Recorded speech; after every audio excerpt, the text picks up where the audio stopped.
So, good day po sir. I am Kurt Justin Otaborn Alpha from PSMA 3 Design, and sa video pong ito papakita ko po kung paano ko ginawa yung project natin sa heat transfer. So first po, ito ang steady state thermal. Click natin. So check muna natin itong engineering data. So dapat po naka-structural steel, naka-default naman, so wala nang babaguhin. Then click natin itong geometry,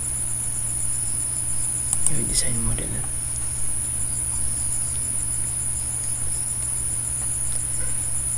Click po natin to XY plane, look at face po, then zoom natin, proceed tayo sa sketching at po tayo ng rectangle.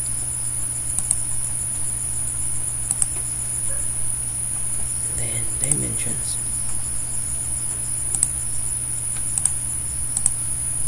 mag-input muna po tayo ng dimensions. So dapat 1 ito and 1 din po ito. So zoom, generate, and then extrude. So click po natin itong apply. So dito po ang nakasend sa class list po is 34 ako. So last digit ng 34 is 4, and ang nakasend po sa amin is 2 meters. So kunin ko po yung 40% ng 2 meters, which is 0.8.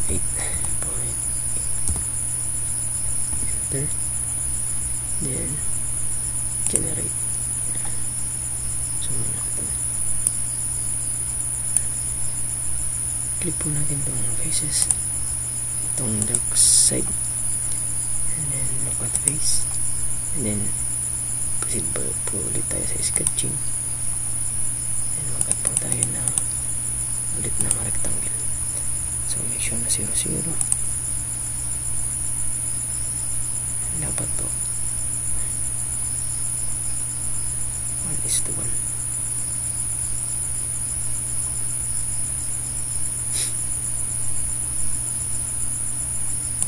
Na siya. And then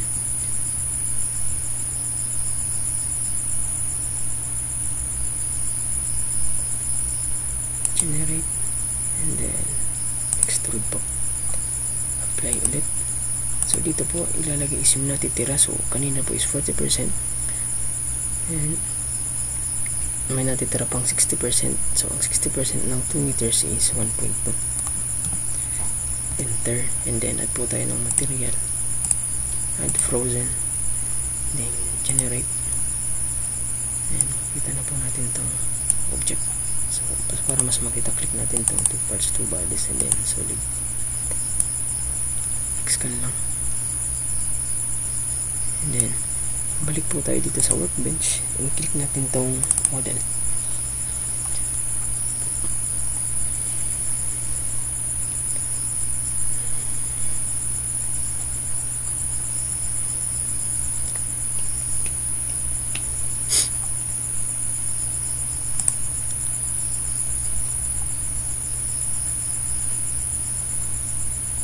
So proceed po tayo dito sa mesh, right click, generate mesh. So steady state thermal, insert, temperature, click muna natin itong face nito, and then apply. So ang nakasign po dito is 20 degrees. Enter, insert po ulit tayo, insert temperature, and sa other side naman. So apply, sign po dito is 500. Click na natin siya. So solution naman po, right click, insert thermal and temperature, right click ulit, thermal and total heat flux. Sino po natin,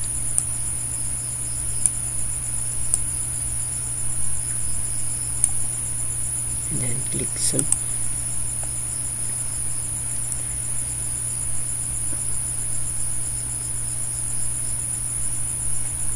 Ito sir para sa total heat flux.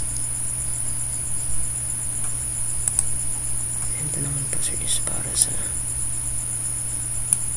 temperature.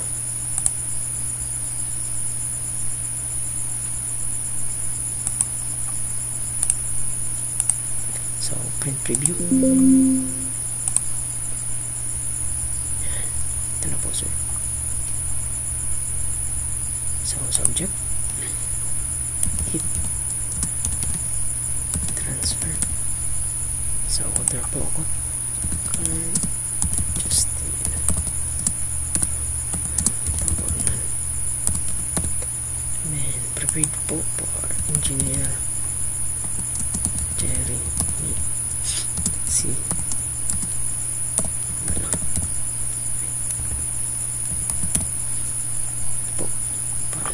Para sa temperature and para naman sa total heat flux, sir.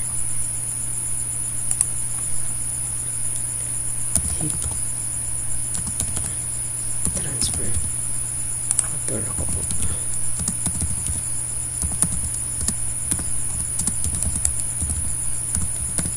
Prepared for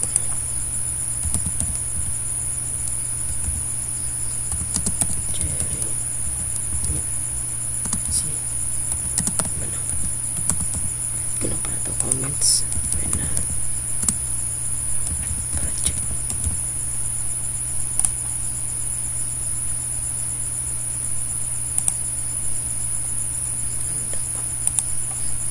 So yun, sir.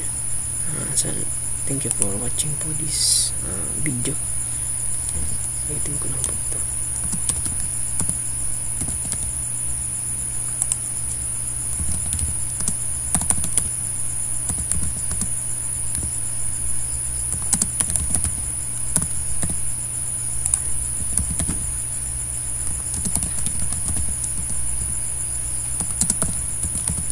So yun po, sir. Thank you po ulit. Thank you po for watching this video and